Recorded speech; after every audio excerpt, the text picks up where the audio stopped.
Hello everyone, स्वागत है आप सभी का स्टेप टू सक्सेस चैनल में। जो यूपी ट्रिपल एससी की वन दरोगा भर्ती परीक्षा चल रही है, 30 अप्रैल को जो परीक्षा आयोजित हो रही है उसके जो सिलेबस है, आयोग ने जो सिलेबस दिया हुआ है उसको हम सारा वीडियोस के थ्रू कवर कर रहे हैं। तो आज के वीडियो में उसी का हम लोग जो अगला टॉपिक है 12वां टॉपिक जो है, ये यहाँ पे गलती से 11 ही लिख गया है, ये 12वां टॉपिक है, 12 टॉपिक है। जो इसका नाम है वनीकरण एवं कृषि वानिकी। इसमें दो चीजें हमें कवर करनी है, एक वनीकरण और दूसरा कृषि वानिकी, एफॉरेस्ट्रेशन एंड एग्रो फॉरेस्ट्री। ठीक है, तो ये दोनों टॉपिक जो है हम आज के वीडियो में कवर कर रहे हैं। वीडियो स्टार्ट करने से पहले मैं आपको बता दूं कि ये 12वां चैप्टर जो है और इसके पहले जो 11 चैप्टर हो चुके हैं वो सभी फ्री पीडीएफ के फॉर्म में टेलीग्राम के थ्रू भी अवेलेबल हैं। आप ये टेलीग्राम का ग्रुप लिंक दिया हुआ है, वीडियो डिस्क्रिप्शन में भी टेलीग्राम का लिंक है।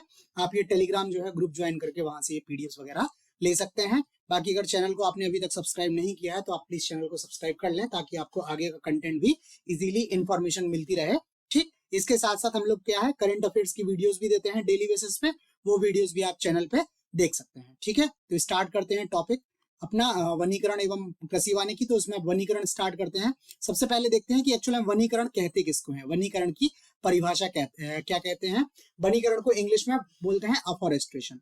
तो वनीकरण क्या है? वनीकरण उन क्षेत्रों में पेड़ लगाने की क्रिया है जहां हाल के दिनों में जंगल बनाने के लिए कोई पेड़ नहीं था। मतलब आपको वैसी भूमि पर पेड़ लगाने हैं जहां पर पहले से पेड़ नहीं थे। कई वन क्षेत्र हैं जहां पे पेड़ जो है वो उनकी डेंसिटी कम हो जाती है, तो उस जगह पे अगर आप वन लगा रहे हो उनको दोबारा से संवर्धित करने के लिए, तो उसको हम वनीकरण नहीं बोलेंगे। वनीकरण हम किसी क्षेत्र का वनीकरण हुआ है तभी बोलेंगे जब वहां पर पहले से कोई पेड़ नहीं था, जंगल बनाने के लिए कोई पेड़ नहीं था। वैसी भूमि पर अगर आप पेड़ लगाएंगे उसको ही हम क्या बोलेंगे, वनीकरण बोलेंगे। इसके लिए हम कौन से स्थान यूज कर सकते हैं? वे स्थल जो मरुस्थल बनने हैं, जहां पे मरुस्थलीकरण के कारण वहां पे पानी नहीं है, पर्याप्त मात्रा में जलवायु कंडीशंस ऐसी हैं कि वो मरुस्थल बन गए हैं। अथवा वैसे क्षेत्र जो लंबे समय से चराई के लिए उपयोग किए जा रहे थे, बहुत समय तक चराई के लिए उपयोग किए जाएंगे, तो वहां पर भी जो है वृक्ष है, जो ये घास वगैरह है, वो सब खत्म हो जाएगी। वैसे क्षेत्रों में भी हम वनीकरण कर सकते हैं। उसके अलावा परित्यक्त कृषि क्षेत्र जो अबांडन्ड एग्रीकल्चर लैंड है, जैसे झूम कृषि होती है, तो जब भूमि की वो उर्वरा शक्ति खत्म हो जाती है तो लोग नई भूमि पर कृषि करने चले जाते हैं और ये भूमि खाली छोड़ देते हैं। तो वैसी भूमि पर, या औद्योगिक क्षेत्र इन सभी में क्या किया जा सकता है, लगाया जा सकता है। वनीकरण इन सभी क्षेत्रों में किया जा सकता है। ठीक, तो ये वनीकरण की परिभाषा हो गई और कहाँ कहाँ लगाया जा सकता है। उसके बाद स्टार्ट करते हैं कि इसके लक्ष्य क्या है, वनीकरण करना क्यों है, इसके क्या क्या हमारे गोल्स हैं। इसका सबसे प्राइमरी गोल जो है वो है वातावरण में CO2 के स्तर को कम करना। हम लोग पढ़ते ही हैं कि जो पेड़ है, वृक्ष जो है, वो वातावरण की कार्बन डाइऑक्साइड को लेते हैं और हमें जो स्वस्थ रहने के लिए आवश्यक ऑक्सीजन गैस को, वो गैस हमें प्रोवाइड करते हैं। तो पहला लक्ष्य तो यही है कि वातावरण में CO2 के सांद्रण को, CO2 के स्तर को कम करना है, जिससे हमें स्वस्थ प्राणवायु भी मिल सके। और उसके अलावा जो है वो जो भूतापन वगैरह जैसी जलवायु परिवर्तन की समस्या हो रही हैं, उन समस्याओं का निस्तारण भी हो सके। इसके अलावा वनीकरण से मिट्टी की गुणवत्ता में सुधार होगा, ये भी हमारा लक्ष्य है। ये हम देखेंगे अभी आगे कि गुणवत्ता में कैसे सुधार होगा। उसके अलावा मरुस्थलीकरण को रोकना है या उलटना है, या तो जहां पे हो रहा है तो वहां पे क्या है उसको रोकना है, और जहां पे हो चुका है उसको परिवर्तित करना है, उलटना है। उसके अलावा स्थानीय प्रजातियों के लिए निवास स्थान का सृजन, जो रीजनल जो स्पीसीज हैं, जंतुओं की, जानवरों की, पेड़ों की, उनके लिए क्या करना है, निवास स्थान का सृजन करना है। और प्राकृतिक वायु रोधकों का निर्माण करना है। अभी हम लोग जब मृदा टॉपिक पढ़ रहे थे तो उसमें हमने देखा हुआ था कि वायु के कारण क्या होता है, भूमि का अपरदन हो जाता है। तो हम वैसे ये प्राकृतिक वायु रोधक वनीकरण द्वारा करके उस मृदा के अपरदन वाक्य को रोक सकते हैं। तो ये हमारे हो गए वनीकरण के लक्ष्य। अब देखते हैं इस वनीकरण को करने से हमें क्या क्या लाभ होने वाले हैं। ठीक है, तो पहले तो लाभ होगा इसका सबसे बड़ा कि मिट्टी की गुणवत्ता में क्या होगा, सुधार होगा। इसका सुधार करने के पहले हम देख लेते हैं कि मिट्टी हमें आवश्यक क्यों है। मिट्टी दो कारणों से आवश्यक है। पहले तो क्या, मिट्टी वायुमंडल की तुलना में 3 गुना अधिक कार्बन धारण कर सकती है। मिट्टी बहुत अधिक मात्रा में जो है वो कार्बन धारण कर सकती है, कार्बन को एब्जॉर्ब कर सकती है, जिससे जो हमारी भूतापन वगैरह की समस्या है उसको ये क्या है, संतुलित करने में सहायता कर सकती है। उसके बाद स्वस्थ मिट्टी जो है वो एक प्राकृतिक जल फिल्टर और पौधों, जानवरों एवं पोषक तत्वों के लिए स्रोत के रूप में भी काम करती है। ठीक है, तो क्या है, जल फिल्टर है, तो सभी को जो शुद्ध पेयजल अगर आपको प्रोवाइड करना है प्राकृतिक तरीके से, ठीक है। तो उसमें क्या है, स्वच्छ मृदा जो है वो बहुत ज्यादा आपको सहायता कर सकती है। इसके अलावा जो है वो मिट्टी से ही पौधों, जानवरों और के लिए पोषक तत्वों के स्रोत है, ठीक है। पौधे क्या है, भोजन बनाते हैं और उसी भोजन को क्या है, जानवर खाते हैं। तो इस तरह से मिट्टी जो है वो पोषक तत्वों का रूप में काम भी करती है, ठीक है। ये वन क्या करते हैं, वन समय के साथ ऊपरी मिट्टी को सुधारने में मदद कर सकते हैं। जो मिट्टी की ऊपरी परत है, जो उपजाऊ परत होती है, वन उसको क्या कर सकते हैं, धीरे धीरे सुधार कर सकते हैं। कैसे कि वनों से बहुत सारी पत्तियां वगैरह हैं वो उसमें गिरती रहती हैं, मृदा में ह्यूमस के तौर पर मिलती रहती हैं। वन क्या करते हैं, वर्षा को आकर्षित करते हैं, तो मिट्टी में वर्षा होगी, ठीक है। उससे जो वर्षा जल है वो अपने साथ बहुत सारे खनिज और लवण वगैरह लेकर आता है। तो उस तरह से मिट्टी को क्या कर सकते हैं ये लोग, मिट्टी की गुणवत्ता को क्या है, सुधार सकते हैं। इसके अलावा क्या है लाभ इसका, इसके अलावा लाभ है वनाच्छादित क्षेत्र उच्च दरों पर नाइट्रोजन को ठीक करते हैं। नाइट्रोजन जो है वो पेड़ पौधों के लिए, जंतुओं के लिए आवश्यक है। तो ये वनाच्छादित क्षेत्र जो क्या है, नाइट्रोजन को भी ठीक करते हैं। मिट्टी के पीएच को संतुलित करते हैं। अगर पीएच संतुलित होगा तो मिट्टी क्या रहेगी, उपजाऊ बनी रहेगी, ठीक है। अगर पीएच में असंतुलन होगा तो मिट्टी क्या हो जाएगी, मिट्टी क्षारीय हो सकती है और उसके बाद से मिट्टी की वजह से क्या हो सकता है, आपका उर्वरा शक्ति नष्ट हो सकती है, आपको खाद्य सुरक्षा पर संकट आ सकता है। इसके अलावा क्या करते हैं, मिट्टी के कटाव को कम करते हुए खेतों या फसलों के लिए पवन सुरक्षा प्रदान करने का प्रयास करती है। मिट्टी क्या है, जड़ों को बांधे रखती है, जिससे जल की वजह से मिट्टी का कटाव नहीं हो पाता है। इसी तरह से ये लोग क्या करते हैं कि ये प्राकृतिक वायु अवरोधकों का काम करते हैं, वायु को रोकते हैं। तेज हवाएं चलती हैं तो उसके वेग को कम करते हैं, जिससे क्या है, ये खेतों में और फसलों में क्या करती है, सुरक्षा प्रदान करती है, धूल भरी आंधी को रोकने में काम करती है। इसके अलावा जो स्थानीय समुदाय है उसको ईंधन के लिए, आय के लिए लकड़ी के स्रोत के रूप में भी काम करते हैं। उनको ईंधन के लिए भी लकड़ी मिल जाती है और उसी लकड़ी को ये अन्य लोगों को जिनको लकड़ी की आवश्यकता हो उसको बेचकर वहां से आय भी है, तो ये आय के स्रोत के रूप में भी काम करते हैं। उसके अलावा वनों से बहुत सारे आपको फल मिलते हैं, तो उन फलों को बेचकर भी ये लोग क्या कर सकते हैं, आय प्राप्त कर सकते हैं। इसके अलावा जल गुणवत्ता, राजस्व और खाद्य स्रोत स्थानीय निवासियों के लिए, स्थानीय जीव जंतुओं के लिए, सबके लिए ये कार्य करते हैं।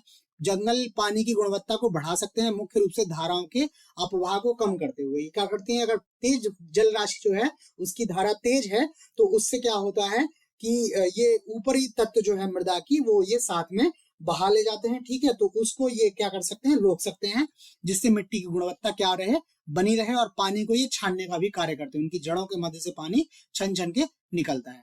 तो ये मिट्टी के क्या हुए, लाभ हुए। इसमें देख लेते हैं कुछ सामाजिक, पूरी कम्युनिटी को क्या लाभ हो सकते हैं, ठीक है। तो सामाजिक लाभों में क्या है, वनीकरण क्या करता है, स्थानीय जन संचयन नेटवर्क में मदद कर सकता है। जो रीजनल ये वाटर का आपको संचलन लिखा हुआ है, इसको संचलन नहीं है ये वर्ड, ये जो बोलते हैं कि पानी को इकट्ठा कर सके, जल संचयन बोलते हैं उसको। ला की जगह ये यहाँ पे या होना चाहिए, जल संचयन नेटवर्क में मदद कर सकते हैं। इसके सामाजिक लाभ ऐसे भी हैं कि मनुष्य को और मवेशियों के लिए छाया भी प्रदान कर सकते हैं। इसके अलावा वन्य क्या करते हैं, वन्य जीवन विशेष रूप से पक्षियों और कीड़ों के लिए आवास भी है, ठीक है। ये भी इनको लाभ है और किसी स्थान की जैव विविधता में योगदान कर सकते हैं। तो ये जो वन के ऐसे लाभ हैं जो पूरे के पूरे समाज को, पूरी की पूरी कम्युनिटी को मिलेंगे इससे वन के, ठीक है। तो ये वन के क्या हो गए, लाभ हो गए, आपने देख लिए। अब देखते हैं कि वनीकरण किया कैसे जाता है, इसको बनाने की प्रक्रिया क्या है।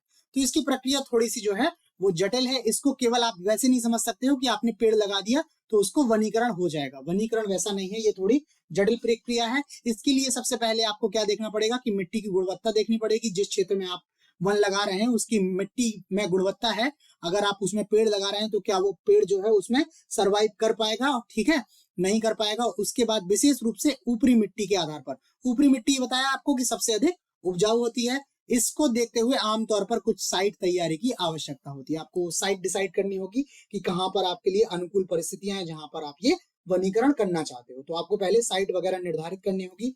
उसके अलावा क्या है, अगर आप देखते हैं कि किसी क्षेत्र में मिट्टी में गंदगी की एक कठोर जो लगभग अवैध परत बन गई है, कि पेड़ अगर आप लगा देंगे तो उसकी जड़ें उसको भेद नहीं पाएंगी, ऐसी स्थिति में आपको उस परत को क्या है, तोड़ देना है और मिट्टी को वातित कर देना है, ठीक है। उसको छोटे छोटे टुकड़ों में तोड़ देना है मिट्टी को, जिसको जुताई वगैरह भी आप बोलते हो, गुड़ाई वगैरह करते हो, वो कर देना है, जिससे मिट्टी के रंध्रों में दोबारा से वायु पहुंच जाए, जल आसानी से पहुंच जाए और जड़ों के विकास के लिए वो क्या हो, आसानी हो। इसके अलावा रोपण से पहले खरपतवार नियंत्रण आवश्यक है। आपको पेड़ लगाने से पहले ये देखना है कि ऐसा तो नहीं है कि उस क्षेत्र में बहुत ज्यादा खरपतवार जो है वो एकत्रित होते हैं और पता चला आपने पेड़ लगाया लेकिन उन खरपतवारों ने उन पेड़ों को क्या कर दिया, नष्ट कर दिया। तो सबसे पहले आपको उनका नियंत्रण भी आवश्यक है, ठीक है, उसके ट्रीटमेंट के लिए आपको काम करना पड़ेगा। उसके अलावा घुसपैठ करने वाले पौधों को मिटा देना चाहिए। कई सारे पेड़ ऐसे होते हैं जो नॉर्मल जो वहां वृक्षों की प्रजातियां हैं उनकी जगह उनके पोषक तत्वों को ये क्या कर लेते हैं, इकट्ठा करने लगते हैं, एकत्रित करने लगते हैं और जो नॉर्मल पेड़ हैं उन पर ये परिजीवी की तरह रहने लगते हैं। तो वैसे पौधों को भी हमें मिटा देना है। इसके अलावा हमें क्या करना है, हमें पौधों का चयन बहुत सावधानी पूर्वक करना है, ठीक है।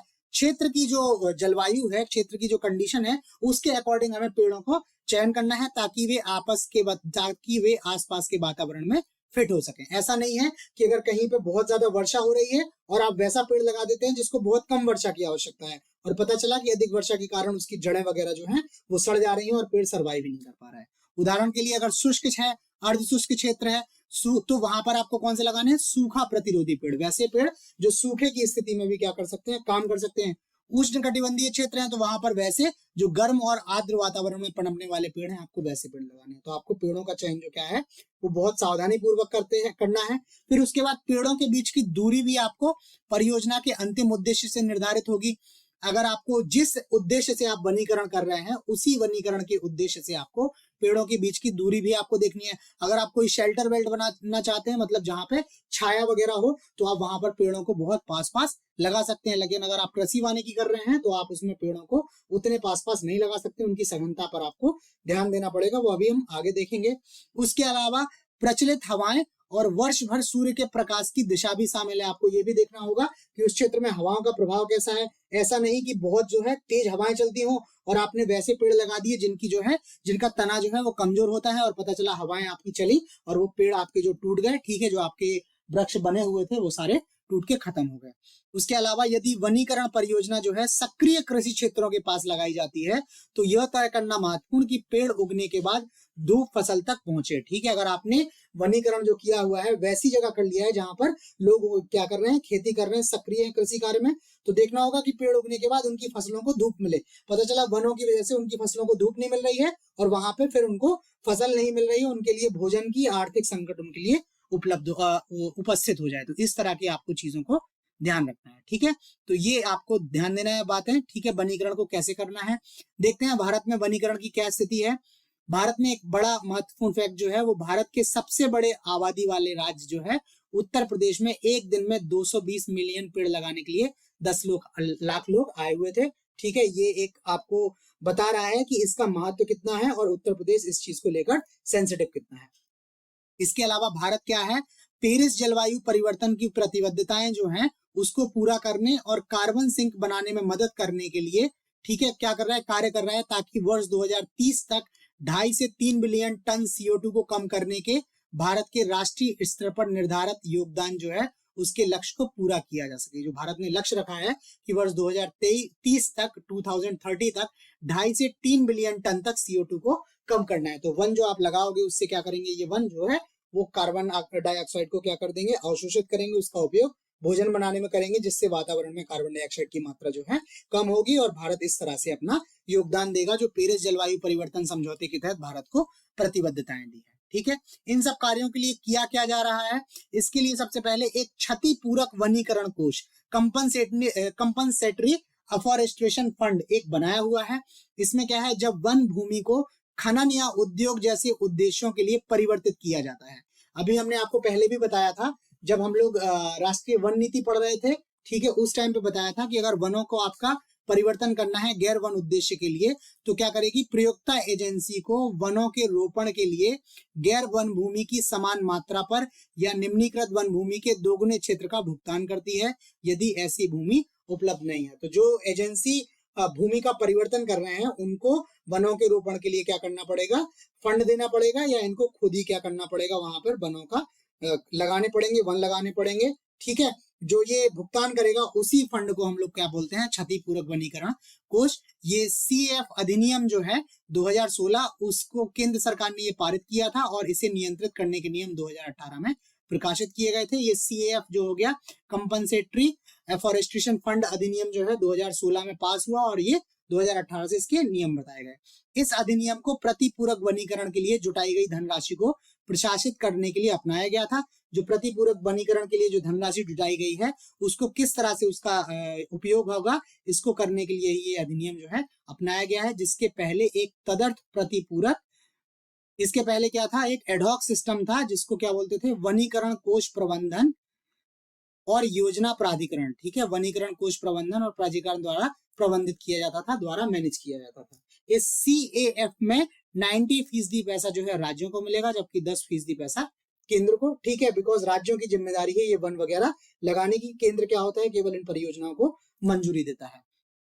इन निधियों का उपयोग कहाँ कहाँ हो सकता है, जल ग्रहण क्षेत्र के उपचार में, सहायता प्राप्त प्राकृतिक उत्पादन, वन प्रबंधन, वन्यजीव संरक्षण और प्रबंधन, संरक्षित क्षेत्रों से गांवों के पुनर्वास, मानव वन्यजीव संघर्ष प्रबंधन, प्रशिक्षण और जागरूकता सृजन, लकड़ी की बचत करने वाले उपकरणों की आपूर्ति और अन्य संबंधित गतिविधियों के लिए किया जा सकता है। ये गतिविधियां हैं जिनमें ये पैसे का उपयोग किया जा सकता है। एक आप यहाँ पे इंपॉर्टेंट चीज है कि संरक्षित क्षेत्रों से गांवों के पुनर्वास, अगर किसी क्षेत्र को आप संरक्षित या आरक्षित क्षेत्र घोषित करते हो तो वहां से उन गांव वालों का पुनर्वास करना होता है, तो उनके पुनर्वास में भी इसका उपयोग कर सकते हैं। इवन अगर आप संरक्षित और आरक्षित क्षेत्र में जो जनजातियां अलाउड हैं रहने के लिए, और उन क्षेत्रों का अगर आप क्या कर रहे हैं, गैर वनीकरण के लिए, उद्योगों के लिए उपयोग कर रहे हैं, तो वो गांव वाले जहां पर उनका पुनर्वास होगा, इस फंड के पैसे का उपयोग वहां पे किया जा सकता है। ठीक है, तो ये योजनाएं हो गई।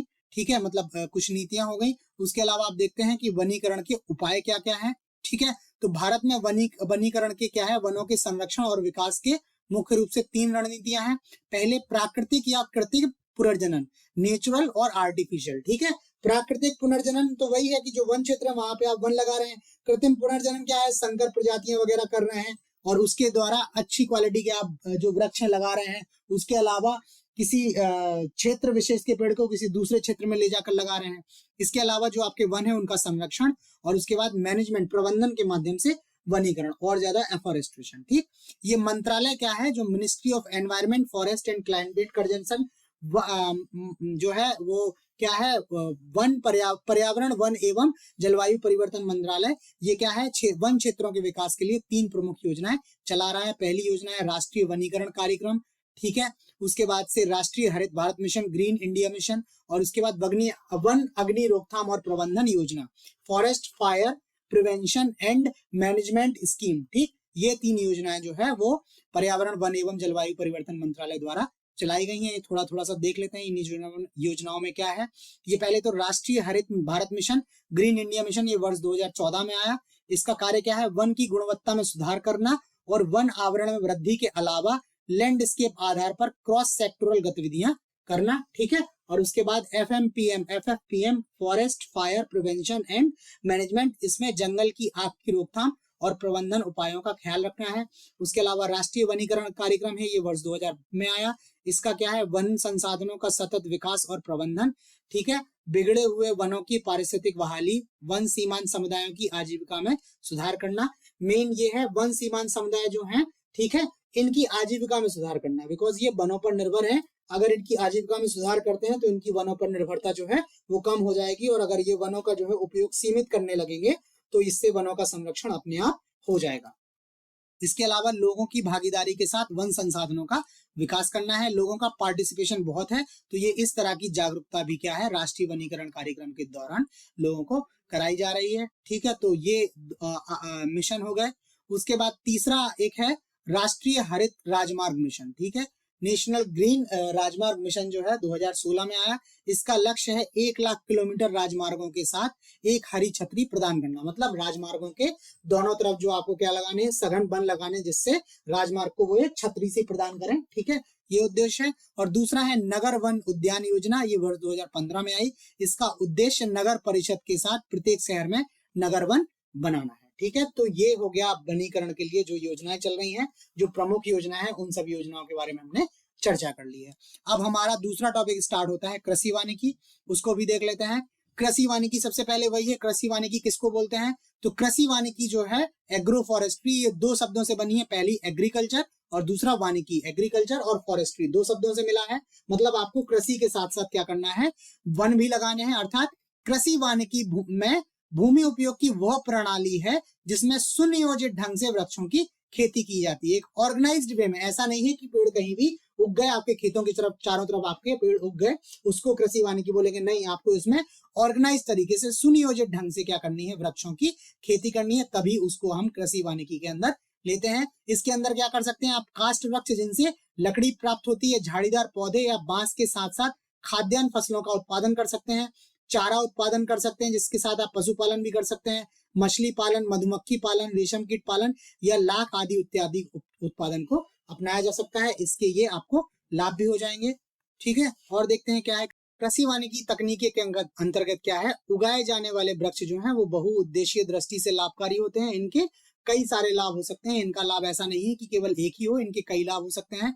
उसके अलावा कृषि वानिकी में उगाए जाने वाले वृक्षों से उत्पादन के रूप में आपको लकड़ी मिलती है, जलावन लकड़ी भी मिलती है। ठीक है, टिम्बर और जलावन लकड़ी, उसके बाद कास्ट कोयला मिल सकता है, चारा मिल सकता है, फल और अन्य प्रकार के उत्पाद प्राप्त हो सकते हैं। इससे क्या होगा, कृषक की आय में बढ़ोतरी होगी, भूमि का संरक्षण होगा, मिट्टी की उर्वरता में सुधार होगा, घेराबंदी या फेंसिंग हो जाएगी, नेचुरल फेंसिंग हो जाएगी, वायु अवरोधी सुरक्षा मिल जाएगी, पर्यावरण संरक्षण और जलवायु इत्यादि में भी सुधार संभव हो जाएगा। ये भी हम लोग आगे देखेंगे कि ये सब कार्य क्या है, किस तरह से होंगे। तो अब देखते हैं कृषि वानिकी से हमें लाभ क्या क्या है।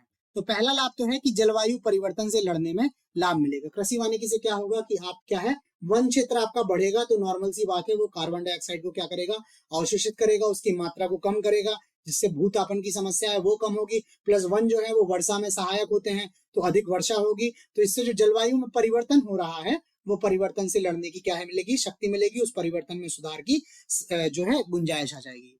उसके बाद खाद्य सुरक्षा की समस्या को दूर करने में क्या होगा कृषि वानिकी में, कि एक तो बहुत सारे फलदार वृक्ष भी आप लगा सकते हो, जिससे कृषक के खुद के भोजन की समस्या दूर होगी। उसके अलावा क्या कर सकता है, चारे वगैरह वाले पौधे जो है वो स्थापित कर सकता है, जिसमें वो क्या कर सकता है, बाकी भी लगा सकता है, पशुपालन कर सकता है, मछली पालन कर सकता है, मुर्गा पालन कर सकता है। तो उससे उसको क्या होगा, खाद्य सुरक्षा मिलेगी और अतिरिक्त जो है वो आर्थिक जो है उसकी आर्थिक जो है स्थिति और अधिक स्ट्रांग होगी। ठीक है, क्योंकि उसको अतिरिक्त धन का उपार्जन करने लगेगा वो। वनोन्मूलन के संकट से निपटने के लिए, वनों की जो कमी आ रही है उस संकट से भी निपटा जा सकता है। उसके बाद भूमि का सुनियोजित एवं वैज्ञानिक उपयोग होगा, बिकॉज हमने आपको पहले ही बताया कि इस वानिकी में आपको पेड़ जो है वैसे लगाने हैं जो कृषि के साथ संतुलन में रह सकें। उसके अलावा दैनिक जीवन में उपयोग के लिए काष्ठ लकड़ी, पशुओं के लिए चारा, जलावन आदि की प्राप्त कृषि वानिकी से होती रहेगी। परिणामतः प्राकृतिक वनों का दोहन इससे कम होगा। अगर किसान को अपने ही खेत से क्या है मिल रही है, जलावन लकड़ी मिल रही है, उसके जानवरों को चारा भी वहीं से मिल जा रहा है, तो फिर वो वनों की तरफ जाएगा ही क्यों। इससे क्या हो जाएगा कि वनों का दोहन भी जो है वो कम हो जाएगा। और लाभ देखते हैं, और इससे क्या लाभ होंगे। और लाभों में है कृषि वानिकी भूमि जो है, कृषि वानिकी जो है वो भूमिगत जल के स्तर को बढ़ाने में भी सहायक होगी। ठीक है, बिकॉज क्या होगा, वर्षा भी होगी, प्लस ये क्या करेंगे, क्षेत्र को छाया देंगे। ठीक है, तो उससे जो इतना अधिक इवेपोरेशन के थ्रू जो पानी निकल जाता है वो भी कम हो जाएगा और वर्षा को अधिक आकर्षित करेंगे। तो इससे भूमिगत जल स्तर को बढ़ाने में सहायता मिलेगी। इसके अलावा कृषि वानिकी से मृदा का संरक्षण भी संभव होगा। मृदा का संरक्षण हम पहले ही बता चुके हैं कैसे होगा, कि वो पेड़ पौधों की जो पत्तियां गिरती हैं उससे ह्यूमस बनता रहेगा, उर्वरकता बढ़ी रहेगी, नाइट्रोजन बांधने का भी कार्य करते हैं। उसके अलावा ये जल और मृदा अपरदन, जल और जो वायु अपरदन है उसको रोकने में भी सहायता करते हैं। जैविक घटकों के कारण मिट्टी की उर्वरता बनी रहती है। वृक्षों की जड़ें गहराई तक जाकर नमी एवं वायु प्रवाह के संतुलन में योगदान देती हैं। उसके अलावा कृषकों को आर्थिक सुरक्षा भी, प्राकृतिक आपदाओं जैसे बाढ़, सूखा आदि के प्रभाव को कम किया जा सकता है। अगर सूखा आ गया और किसान की फसल जो है वो खत्म हो गई, लेकिन उसके पास कुछ पेड़ पौधे हैं जिससे उसको फल वगैरह, लकड़ी वगैरह प्राप्त हो रही है, तो वो उससे क्या हो सकता है, उसको आय थोड़ी बहुत प्राप्त हो सकती है। उसने अगर वैसी वानिकी की है जिससे साथ वो पशुपालन कर रहा है, तो उससे उसको आय हो सकती है, जिससे उसको आर्थिक सुरक्षा भी मिल रही है। फसल के क्षतिग्रस्त होने पर वैकल्पिक स्रोत के तौर पर वानिकी का विकल्प किसान के पास रहता है, डिस्कस कर लिया हमने। और उसके बाद वनों के पुनर्जीवीकरण करने में सहायता, वनों को पुनर्जीवित करने में क्या मिलती है, सहायता मिलती है कृषि वानिकी द्वारा। और क्या है, और है वृक्षों को क्या मिलती है, जैविक खाद और जैव पीड़कनाशी के तौर पर प्रयुक्त किया जा सकता है। कुछ पेड़ होते हैं जिनको जैविक खाद के रूप में या जैव पीड़कनाशी, या इनको आप बोल सकते हैं जो फसलों में कीड़े हो जाते हैं उन कीड़ों का नाश करने के लिए भी किए जाते हैं, जिसके लिए आपको क्या करते हैं, विभिन्न प्रकार के रसायनों का उपयोग करते हैं। तो आप जैविक तरह से उनका कर सकते हैं, जैसे नीम है, तुलसी है, करंजा है, जिसको पोंगामिया बोलते हैं, इत्यादि इसके अच्छे उदाहरण हैं। उसके अलावा कई ऐसे पौधे हैं जिनकी खेती जीव ईंधन बायो फ्यूल बनाने के लिए की जाती है, जैसे जेट्रोफा है इसका सर्वोत्तम उदाहरण। तो इस तरह के उपयोग भी क्या किए जाते हैं, कृषि वानिकी में किए जा सकते हैं। एक नोट है जो इंपॉर्टेंट फैक्ट है वो क्या है, राष्ट्रीय कृषि वानिकी अनुसंधान केंद्र जो है वो उत्तर प्रदेश झांसी में स्थित है, और भूसा अनुसंधान केंद्र जो है फूडर रिसर्च इंस्टीट्यूट है वो भी क्या है, झांसी उत्तर प्रदेश में स्थित है। ये मैं लिख नहीं पाया हूं, इसको आप वीडियो पॉज करके इस चीज को लिख लीजिएगा कि ये कृषि वानिकी अनुसंधान संस्थान और भूसा अनुसंधान संस्थान दोनों ही झांसी में स्थापित है। ठीक है, तो ये हो गए कृषि वानिकी के लाभ। अब देखते हैं इसके लिए आवश्यक बातें क्या है, आपको क्या क्या ध्यान रखना है कृषि वानिकी करते समय। तो पहले तो आपको ध्यान रखना है कि जो उगाए जाने वाले वृक्ष हैं वो स्थानीय रूप से उगने में सक्षम होने चाहिए। जिस तरह की जलवायु में इन वृक्षों को लगाया जा रहा है ये उस जलवायु के अकॉर्डिंग है या नहीं है। ऐसा नहीं है कि कोई वृक्ष जो है वो हिमालय क्षेत्र में होता है और उसको आप जो है पठारी क्षेत्र में लगा दो जहां पर बहुत अधिक गर्मी है, तो वहां पर ये वृक्ष जो है वो उग नहीं पाएंगे। आपको स्थानीय रूप से सक्षम वृक्ष ही लगाने हैं। उसके अलावा वृक्ष ऐसे हो जिनकी वृद्धि क्या हो, तीव्र हो, ताकि उसका आर्थिक जीवन काल जो हो वो शीघ्र पूर्ण हो जाए, जिससे किसानों को आर्थिक लाभ हो। उसके अलावा वृक्षारोपण में यह भी ध्यान रखना आवश्यक है कि प्रकाश भूमि में लगी फसलों तक भी सुगमता से पहुंच सके। ऐसा ना हो कि आपने ऐसे पेड़ लगा दिए जिनकी छाया इतनी अधिक है जो फसल तक जो है वो प्रकाश मार्ग को अवरुद्ध कर रहे हैं, तो वो भी आपको ध्यान रखना है। और उसके अलावा वैसे पौधे जो नाइट्रोजन स्थिरीकरण करने वाले हों, वैसे पौधे क्या है, कृषि वानिकी के लिए अधिक आवश्यक है, मतलब अधिक लाभकारी है। ये बातें आपको ध्यान रखना है। कृषि वानिकी की कुछ पद्धतियां हैं, वो पद्धतियां देख लेते हैं। इसकी कुछ पद्धतियां हमने लिखी हैं। पहले तो कृषि वानिकी की कई प्रकृतियां होती हैं। पहली प्रकृति क्या है, सर्वाधिक आम पद्धति में फसलों के साथ वृक्षों को खेतों में उगाया जाता है। ठीक है, जगह जगह क्या है, खेत में वृक्ष उगाए जाते हैं, या तो मुख्य खेत में कतारों या खेत के मेड़ों पर उगाए जा सकते हैं ताकि वे अवरोध के तौर पर काम करें। उदाहरणतः शीशम के साथ अरहर, मक्का, राई, तूरी इत्यादि की फसलें बोई जाती हैं। दूसरा वन चारागाह, इस पद्धति में आप क्या कर सकते हैं, वृक्षों के मध्य चारा उगाते हैं। ठीक है, जैसे नेपियर या स्थानीय घास। ठीक, तो आप चारागाह बना सकते हैं वनों के साथ। उसके अलावा तीसरी प्रकृति क्या है, इसमें फलदार वृक्ष आप लगा सकते हैं। जैसे आप क्या कर सकते हैं, खेत के चारों तरफ फलदार वृक्ष लगा सकते हैं। उद्यान पद्धति, ठीक है, वैसे पेड़ जो उद्यान मतलब गार्डनिंग टाइप के, जैसे नींबू हो गया, केला, पपीता, अनानास है, इस तरह के पेड़ों को आप लगा सकते हैं। उसके अलावा वन वर्धन जल पद्धति, इसमें क्या करेंगे, जल वानिकी भी बोलते हैं इसको, एक्वा फॉरेस्ट्री भी बोलते हैं। इसमें तालाब के चारों ओर आप पेड़ पौधे लगा देते हैं, जिससे ये पेड़ पौधों के अवशेष हैं वो तालाब में गिरते रहते हैं, जिनको क्या है मछली वगैरह खाती रहती हैं। तो ये जलीय जीव जो है उनके लिए भोजन का भी काम करते हैं, और ये कृषि वानिकी के साथ मत्स्य पालन का भी क्या है, एक उपाय है। उसके अलावा और क्या तकनीकी है, और तकनीकी है बांस रोपण। इसमें आप क्या कर सकते हैं, कृषि के साथ बांस की उपज जो है वो बेहद लाभदायक है। अभी आपको बताया था कि जो वन संरक्षण अधिनियम है और वन अधिनियम है उनमें परिवर्तन करके बांस को वहां से हटा दिया गया है। पहले बांस को काटना प्रतिबंधित था, अब बांस को काटना प्रतिबंधित नहीं है, और बांस जो है वो एक अच्छा विकल्प जो है बन के उभरा है किसानों के लिए, आय के स्रोत के लिए। उसके अलावा लघु वन उत्पाद, जैसे बहुत सारे छोटे छोटे वृक्ष हैं, ऐसे वृक्ष जो वन उत्पाद प्रदान करते हैं, जैसे रेशम कीट पालन के लिए शहतूत के वृक्ष लगा सकते हैं। वैसे वृक्ष भी जिनसे लाख की प्राप्ति होती है, ऐसे जो है वो वन भी आप लगा सकते हैं। इसके अलावा हमने अब लिखे हुए हैं कि कुछ जो वन है किस चीज के लिए उपयोगी है, उनका नाम लिखा है। जैसे ईंधन के लिए तो इसमें करंजा, जेट्रोफा ये नाम लिखे हैं। इमारती लकड़ी के लिए कौन कौन से वृक्ष उपयोगी हैं, जलमग्न भूमि के लिए अर्जुन है, जामुन है, रेगिस्तानी रेती भूमि के लिए बबूल, नीम, खैर इत्यादि। तो इस तरह से ये पेड़ आप देख लीजिएगा किस तरह की भूमि के लिए कौन से पेड़ उपयोगी हो सकते हैं। बंजर भूमि के लिए फलदार वृक्ष कौन से हैं, औषधि वृक्ष कौन से हैं। इसके अतिरिक्त माचिस, सिलाई निर्माण उद्योग, पत्तल उद्योग में कई प्रकार के उद्योगों में वृक्ष या उनके उत्पादों का प्रत्यक्ष व अप्रत्यक्ष रूप से प्रयोग किया जाता है। ठीक है, तो ये हो गया कि कौन कौन से वृक्ष आप किस किस उपयोग के लिए लगा सकते हैं, किसका क्या उपयोग है, किसका औषधि उपयोग है, कौन फलदार है, कौन बंजर भूमि के लिए उपयोगी है।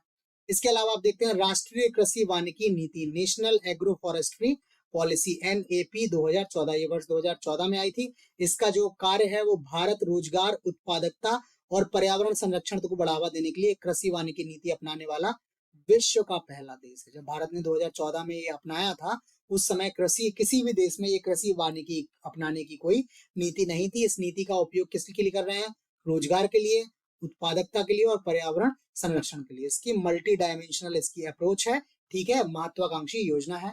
इसके अलावा इसी पर एक सब मिशन चलाया गया था, ठीक है, सब मिशन ऑन एग्रो फॉरेस्ट्री। इसके अंतर्गत 1000 करोड़ रुपए परिव्यय की शुरुआत के साथ हर मेड़ पर पेड़ के टैगलाइन के साथ कृषि वानिकी को एक समग्र राष्ट्रीय पूर्व में दिखाया जा सकता था। इसमें क्या था कि हर मेड़ पे, खेत की हर एक मेड़ पर क्या हो, पेड़ हो, खेत के चारों तरफ जो हो वो पेड़ हो। बाद में इसको विलय कर दिया गया है, राष्ट्रीय कृषि विकास योजना के साथ इसका विलय कर दिया गया है, ठीक है।